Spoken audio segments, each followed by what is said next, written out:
Hello नमस्कार, मैं ज्ञान प्रकाश मिश्रा आप सभी लोगों का स्वागत करता हूं जीटेक ऑनलाइन क्लास में। आज आपके सामने है जीके का एक महाडोज।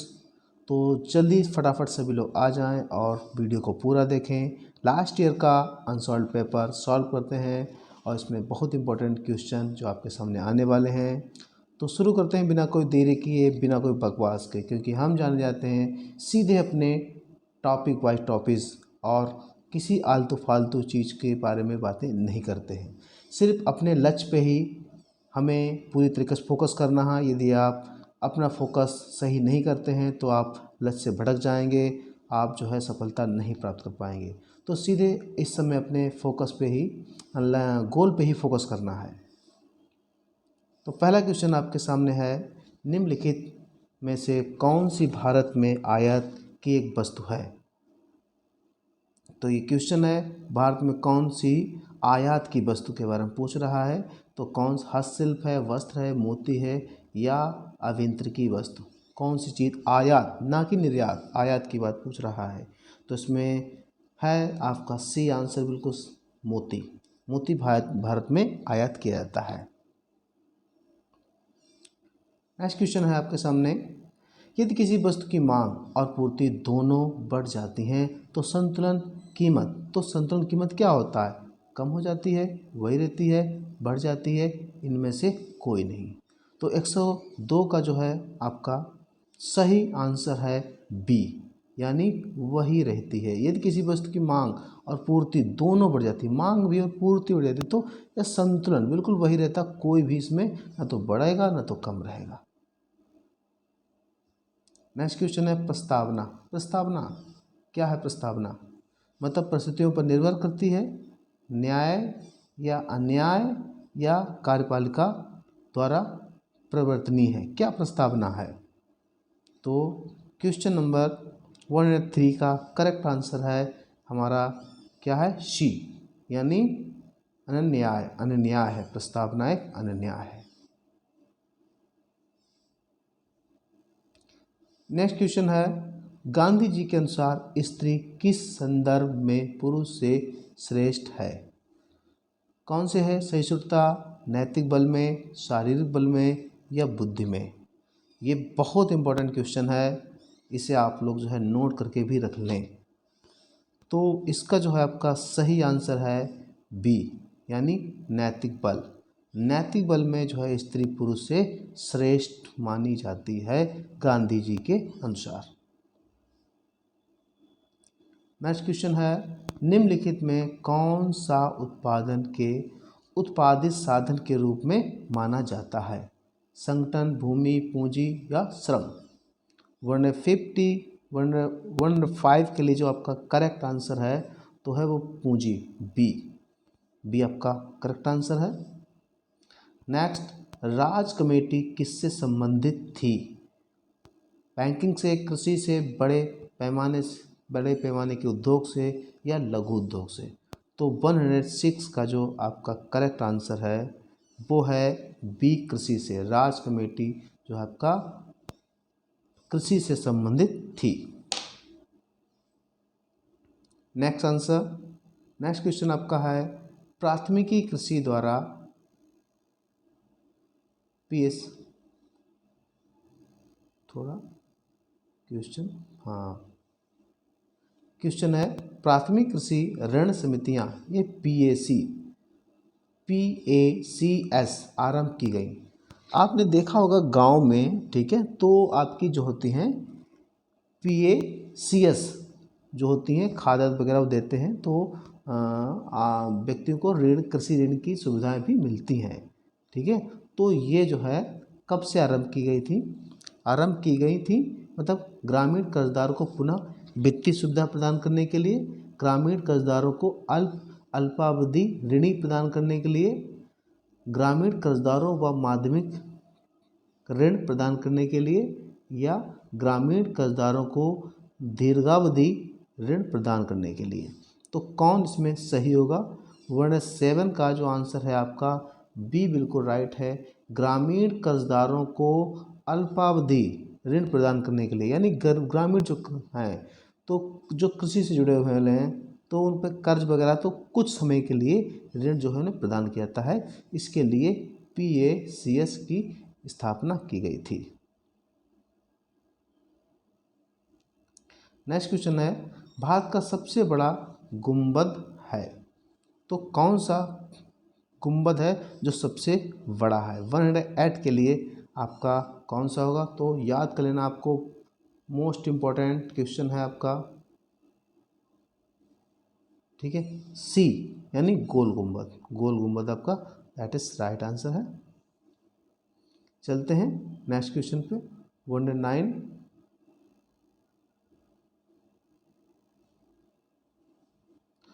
तो इसमें है, अब तक सबसे पुराने शिलालेख जिन अब तक सबसे पुराने शिलालेख जिनकी गूढ़ लिपि समझी जा चुकी है, किससे संबंधित है? तो हमारा ये जो है 109 के लिए, तो ये हमारा है ए कुषाण काल से। तो ये भी इम्पोर्टेंट है, हिस्ट्री संबंधित क्वेश्चन। 110 पे देखते हैं, विद्रोह 1857 की असफलता का अंतिम कारण था, क्या था कारण? ठीक है, यानी 1857 का जो विद्रोह हुआ था क्रांतिकारियों में अंग्रेजों के खिलाफ, उसकी असफलता का अंतिम कारण क्या था? तो 110 का जो है क्या था? एकता का अभाव, झांसी रानी की मृत्यु, नेताओं का, ठीक है, स्वार्थपरता या विश्वासघात। तो सबसे जो इम्पोर्टेंट जो था, अंतिम कारण जो था, वो विश्वासघात था, कि कई सारे ऐसे थे हिंदुस्तानी, हाँ ये था, नहीं नहीं बिल्कुल नहीं, ये गलत है एकता का भाव, ठीक है। 110 का जो है क्या है? एकता का भाव, जो अंतिम कारण था। वैसे विश्वासघात था, लेकिन पूछ रहा है अंतिम। अब यहाँ पे हमें ध्यान रखना है, तो अंतिम की अगर बात करेगा तो ये जो है हमारा सही होगा, क्योंकि अंतिम कारण क्या है? एकता का भाव था।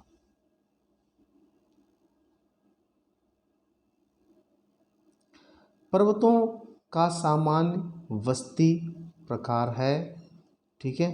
तो 111 के लिए जो है आपको आंसर देना है, पर्वतों का सामान्य बस्ती प्रकार क्या है?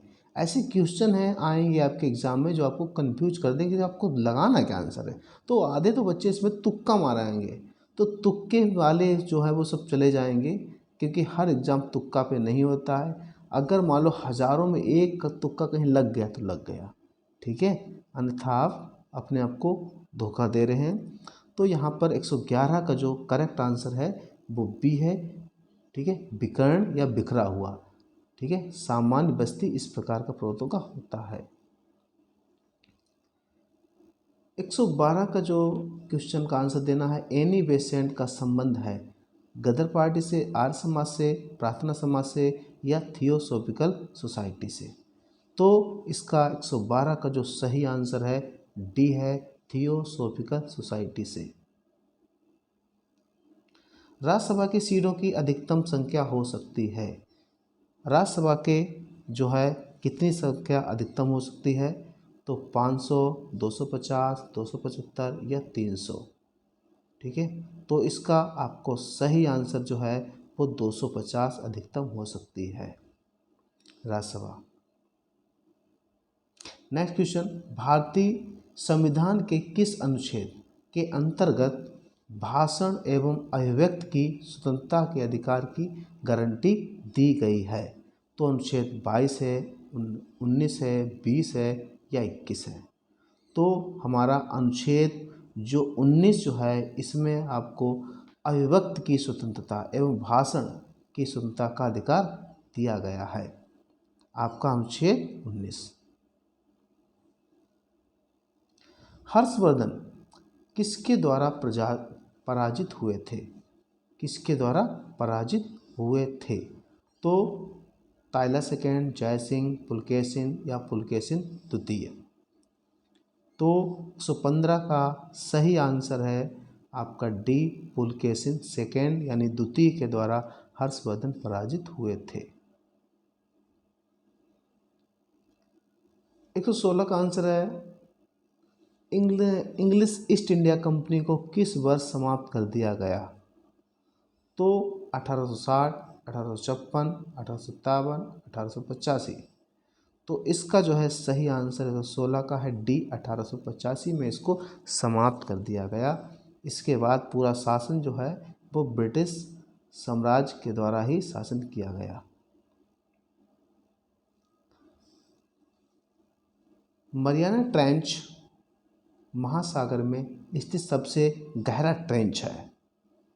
तो 117 का सही आंसर क्या होगा, कौन सा, यानी किस में, आर्कटिक में, प्रशांत में, अटलांटिक में या हिंद महासागर में मरियाना ट्रेंच है, या आर्कटिक में है या प्रशांत में, इसे याद कर लेना है। ठीक है, वेरी वेरी इंपॉर्टेंट क्वेश्चन।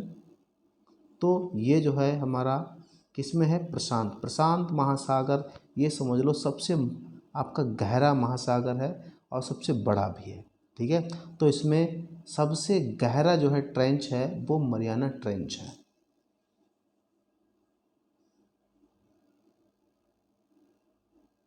एक 118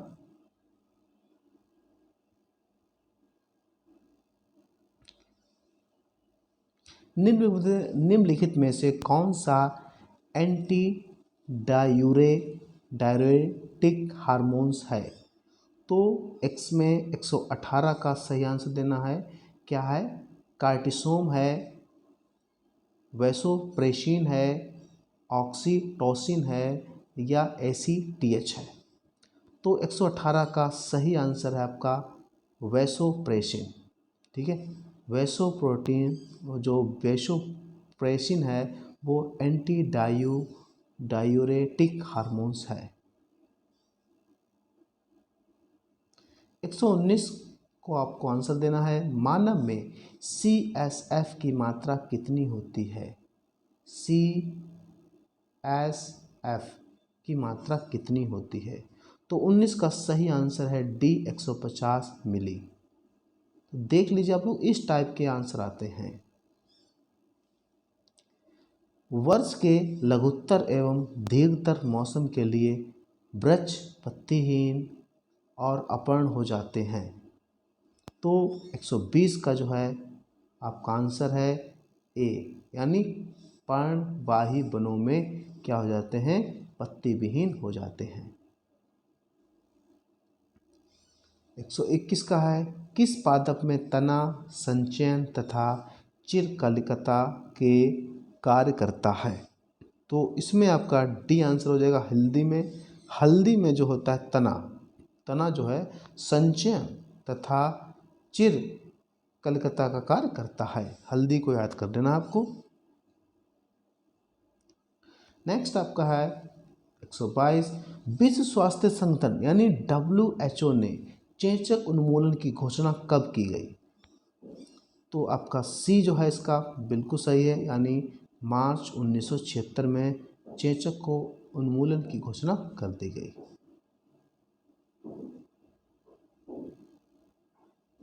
123 का हिमद जो है हिमनादाचित घाटी के शीर्ष पर पाई जाने वाली सर्वाधिक सामान्य विशेषता है। तो 123 के लिए आपको सही आंसर देना है, तो सी शार्क।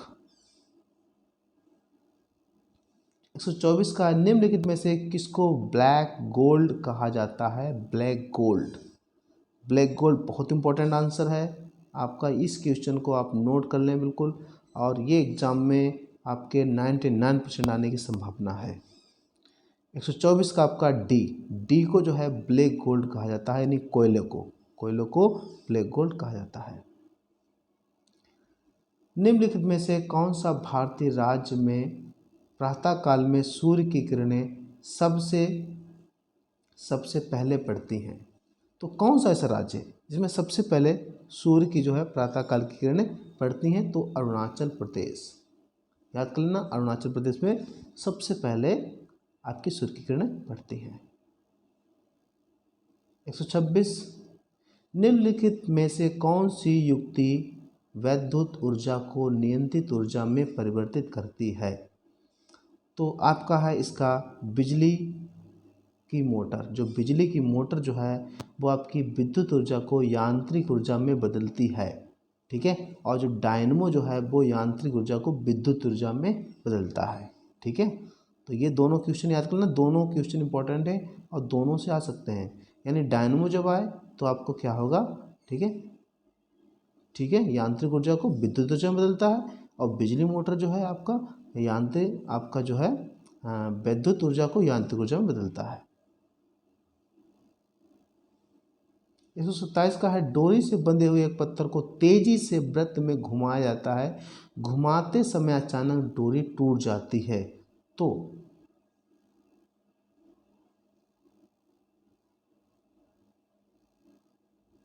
तो इसका क्या होता है। 127 का आंसर देना है, तो 127 का है तो क्या होगा इसमें, पत्थर की गति उसके वेग पर निर्भर करती है, ठीक है, पत्थर स्पर्श रेखिता उड़ जाती है, पत्थर भीतर की ओर त्रिज्यित गति करता है, या पत्थर बाहर की ओर त्रिज्यित गति करता है।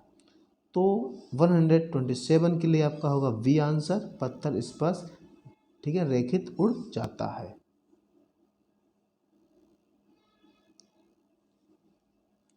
128 है, किस भारतीय संस्थान ने सबसे पहले सुपर कंप्यूटर विकसित किया। 128 का ए है, सी डैक ने जो है सबसे पहला सुपर कंप्यूटर विकसित किया। इसमें संस्थान की बात कर रहा है, ये ध्यान रखना, ना कि सुपर कंप्यूटर की बात कर रहा है। इसमें कहता है भारतीय संस्थान, ठीक है, तो भारतीय संस्थान कौन है, सी डैक ने सबसे पहले सुपर कंप्यूटर विकसित किया। ये कंप्यूटर संबंधित है, क्योंकि कंप्यूटर भी आपका एक इम्पॉर्टेंट पार्ट से, इससे भी क्वेश्चन पूछे जाते हैं। वेबसाइट क्या है, होम पेज है, वेब में एक स्पेस है, एक वेब पेज है, एक ऐसा स्थान जहां आप संबंधित वेब पेजों को प्राप्त कर सकते हैं। तो 129 का आपका डी आंसर बिल्कुल सही है, एक ऐसा स्थान जहां पर संबंधित वेब पेजों को प्राप्त कर सकते हैं, उसे वेबसाइट कहते हैं।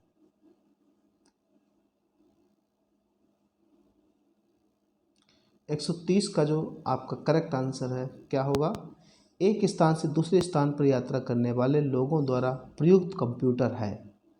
तो कौन सा, लैपटॉप है, डेस्कटॉप है, सुपर कंप्यूटर है, वर्क स्टेशन। बहुत ही सिंपल है, ठीक है, आपने सब लोग जानते होंगे, तो इसका सही आंसर है लैपटॉप, ठीक है। लैपटॉप आप कहीं भी ले जा सकते हैं, पोर्टेबल होता है, ठीक है।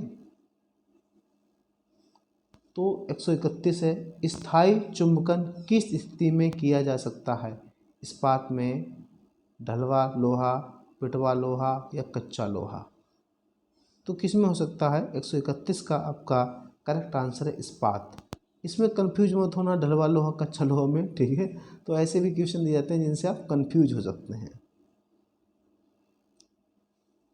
132 है, ऊपर फेंके गए किसी पिंड का गुरुत्वीय त्वरण होता है। तो इसका सही आंसर होगा सी, -9.8 ms की पावर -2।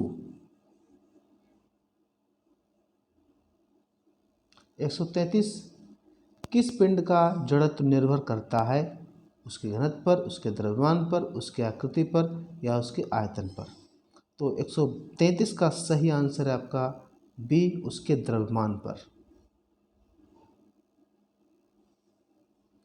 भारत सरकार ने भारत के किस पूर्व प्रधानमंत्री के जन्मदिन पर अच्छा शासन दिवस मनाने का निर्णय लिया है। बहुत ही इम्पोर्टेंट क्वेश्चन है, तो ये ध्यान रखना है, अटल बिहारी वाजपेयी को भारत सरकार ने निर्णय लिया है कि इनका जो है सुशासन दिवस के रूप में इनका जन्म दिवस मनाया जाएगा। 135, अशोक शिलालेख किस लिपि में, ठीक है, उत्प्रेरित है। तो अशोक शिलालेख ब्राह्मी में है, मगध में है, पाली में है, या देवनागरी में है। तो ये आपका जो है 135 का ए आपका आंसर सही है, ब्राह्मी लिपि में ये आपका उत्प्रेरित है। 135 के बाद हम चलते हैं 136 पे। लौह धातु के जंग लगने के लिए वायु में दोनों की अवस्था होती है, कौन से, कार्बन डाइऑक्साइड और नमी, ऑक्सीजन ग्रीस, ऑक्सीजन नमी, या जल एवं पैंट। तो 136 का आपका आंसर होगा सी, ऑक्सीजन और नमी के कारण ही क्या होता है, लौह धातु में जंग लग जाती है। 137 सेकेंडरी लोलक एवं एक ऐसा लोलक है जिसकी समय अवधि होती है। 137 का आपका आंसर है डी, 2 सेकेंड। इसे भी आप इम्पोर्टेंट में रख लें, इस टाइप के क्वेश्चन ज़्यादा से ज़्यादा आते हैं। 138 का आपका आंसर है, क्वेश्चन है एक धारावाही चालक संबंधित है स्थित वैद्युत क्षेत्र से, चुंबकीय क्षेत्र से, विद्युत क्षेत्र से या विद्युत चुंबकीय क्षेत्र से। तो 138 का आपका बी आंसर है सही, चुंबकीय क्षेत्र से। निम्नलिखित में से किस उच्च न्यायालय ने 2009 के दौरान भारत में समलैंगिक यौन संबंध को वैध माना है? तो मोस्ट इम्पोर्टेंट देखा जाए, ठीक है, तो आपका रहेगा डी, ठीक है, डी आपका करेक्ट रहेगा, ठीक है। उच्च न्यायालय ने इसे जो है वैध माना है, दिल्ली। 140 पे चलते हैं। निम्नलिखित में से कौन सा यौगिक अम्ल की तरह व्यवहार करता है? तो H2CO3, H2O, NH4OH या NaOH। तो 140 का जो सही आंसर है H2CO3, ये जो है आपका यौगिक अम्ल की तरह व्यवहार करता है।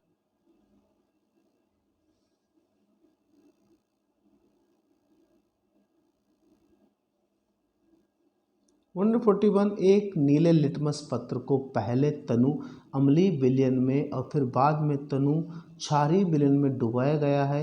यह देखा गया है कि लिटमस पत्र का रंग हो जाता कैसा? रंगीन से लाल हो गया है, पीला हो गया है, नीले से रंगीन हो गया है, या पहले लाल और बाद में नीला हो गया है। तो 141 का जो है आपका डी बिल्कुल सही है, पहले लाल और बाद में नीला हो गया है। 141 बाद 142 क्वेश्चन पे चलते हैं। निम्नलिखित में से कौन सा विटामिन में धातु परमाणु है? तो इसका 142 का जो है वो आपका सी बिल्कुल सही है।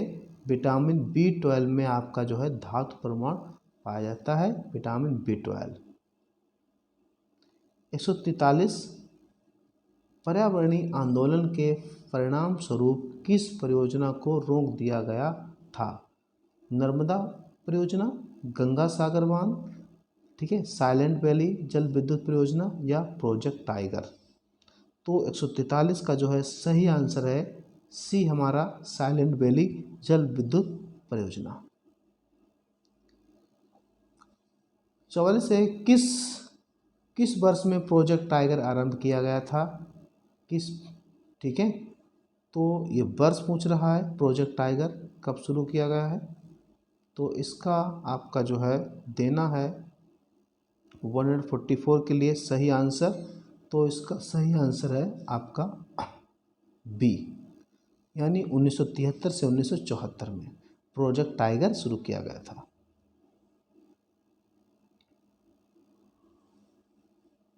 भारत में किस वर्ष में पर्यावरण संरक्षण अधिनियम पारित किया गया था? तो ये भी आपका बहुत इंपॉर्टेंट क्वेश्चन है। तो 145 का सी आंसर है, 1986 में जो है पर्यावरण संरक्षण अधिनियम पारित किया गया था। और पर्यावरण दिवस भी याद कर लें इसी संबंध में, 5, ठीक है, क्या होगा 5 जून। विश्व भूपृष्ठ के 3/4 भाग में क्या है? बालू, ठीक है, वायु, जल या बर्फ, ठीक है। तो इसका जो है आपका सही आंसर है 146 का सी, जल। भूपृष्ठ के 3/4 में क्या है? जल है। 147 का जनगणना 2011 के अनुसार देश में सर्वाधिक जनसंख्या वाला राज्य कौन सा है जहां लगभग 20 करोड़ यानी 200 मिलियन लोग रहते हैं? तो 147 का आपका है बी करेक्ट, यानी उत्तर प्रदेश को भूलना नहीं है, यहाँ 20 करोड़ लगभग 200 मिलियन लोग रहते हैं। 148 राष्ट्रीय ऊर्जा संरक्षण दिवस प्रत्येक वर्ष कब मनाया जाता है? तो 148 का आपका डी आंसर है 14 दिसंबर।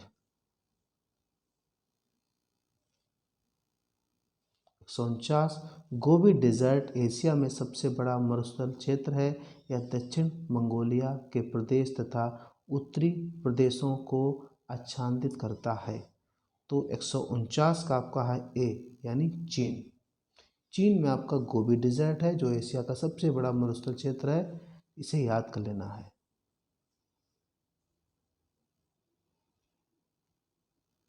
लास्ट क्वेश्चन है हमारा आज का 150। Organisation of petroleum exporting countries OPEC का मुख्यालय कहाँ है? आज का सबसे इम्पोर्टेंट क्वेश्चन याद करना है आपको। तो इसका है वियना ऑस्ट्रिया में। मिलते हैं नेक्स्ट वीडियो में, तब तक के लिए धन्यवाद। आप सब लोग मेरे साथ जुड़े रहे इसके लिए बहुत बहुत धन्यवाद। Thanks to watching my channel. Please share to more your friends.